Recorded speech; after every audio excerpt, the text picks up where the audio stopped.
उत्तर प्रदेश के झांसी में गुरुवार को माफिया अतीक अहमद के छोटे बेटे अबान अहमद समेत 2 लोगों की भीषण सड़क हादसे में मौत हो गई, जबकि कई गंभीर रूप से घायल भी हो गए। जानकारी के मुताबिक ये सभी कार सवार प्रयागराज में झांसी जेल में बंद अतीक के बड़े बेटे अली अहमद से मुलाकात करने जा रहे थे। प्रारंभिक जांच में तेज रफ्तार कार के अनियंत्रित होकर डिवाइडर से टकराने की बात सामने आई है। पुलिस के मुताबिक हादसा झांसी कानपुर राष्ट्रीय राजमार्ग पर पूछ थाना क्षेत्र के पास हुआ। प्रयागराज से झांसी आ रही क्रेटा कार अचानक से अनियंत्रित होकर डिवाइडर से जा टकराई। टक्कर इतनी जबरदस्त थी कि वाहन का अगला हिस्सा पूरी तरह से क्षतिग्रस्त हो गया।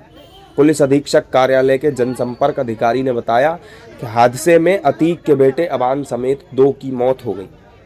देखिए, करीब 10:30 बजे के आसपास हमारे झांसी जिले के थाना पूंछ क्षेत्र अंतर्गत एक क्रेटा गाड़ी जो है जिसमें 5 लोग सवार थे, वो आ रही थी प्रयागराज से, और तेज़ी भी बहुत तेज़ थी और अनियंत्रित किसी कारणवश अनियंत्रित होकर गाड़ी जो है यहाँ के जो डिवाइडर है उसको टक्कर मार दी है, और जिसमें 2 लोग, एक आबान जो पुत्र अतीक अहमद एवं सोनू पुत्र रजाक, ये दोनों की स्पॉट पे मृत्यु हुई है, और बाकी 3 लोग, एक मोहम्मद जायद, उमर और एक और व्यक्ति, तीनों का इंजूर हुए हैं। उनको मेडिकल कॉलेज में उपचार अधीन है। मृतकों के शवों को पोस्टमार्टम के लिए भेज दिया गया है। सभी प्रयागराज के निवासी बताए जा रहे हैं। हालांकि पुलिस तमाम पहलुओं की जांच कर रही है और दुर्घटना के वास्तविक कारणों का भी पता लगाया जा रहा है। वहीं झांसी के जिला अस्पताल में घायलों को भर्ती किया गया है। ये एक पूंछ में कोई एक्सीडेंट बताया गया है जो हुआ था। इसमें हमारे पास 3 घायल आए हैं।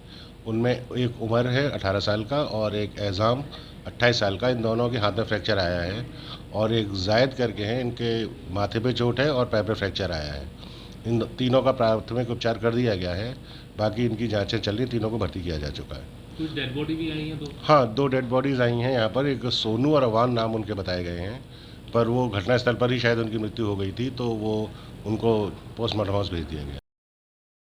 वहीं अबनान की मौत को लेकर अब सियासत भी शुरू हो गई है। विपक्ष ने अबनान की मौत को साजिश बताया है, जिसके बाद बीजेपी नेताओं ने साफ कर दिया कि ये कोई साजिश नहीं है, बल्कि एक हादसा है और कुछ लोगों को केवल सियासत ही करनी है। और इस दुनिया में अब देखिए, मैंने तो अभी देखा, सोशल मीडिया के जरिए ही मुझे पता चला, और मैंने देखा कि जब ये घटना हुई है उसके तत्काल बाद गांव के लोग वहां पे इकट्ठा हुए हैं, पुलिस को सूचना दिया है, और उसमें एक व्यक्ति संभवतः जो जख्मी है उसने भी पुलिस के सामने बयान दिया है। तो कुछ लोगों का काम ही है हर घटना को विवादित बनाना। कुछ लोगों की मंशा होती है हर घटना को लेकर एक बवंडर खड़ा करना, लेकिन मुझे लगता है कि पुलिस वहाँ पे जांच कर रही है, और पुलिस का भी बयान आया है, ग्रामीणों का भी बयान आया, और सबसे बड़ी बात है कि इस दुर्घटना में जो व्यक्ति जख्मी हुआ है उसका भी बयान आया। उसको सुन लेंगे तो मुझे लगता है आपको सारी चीज़ें स्पष्ट हो जाएंगी।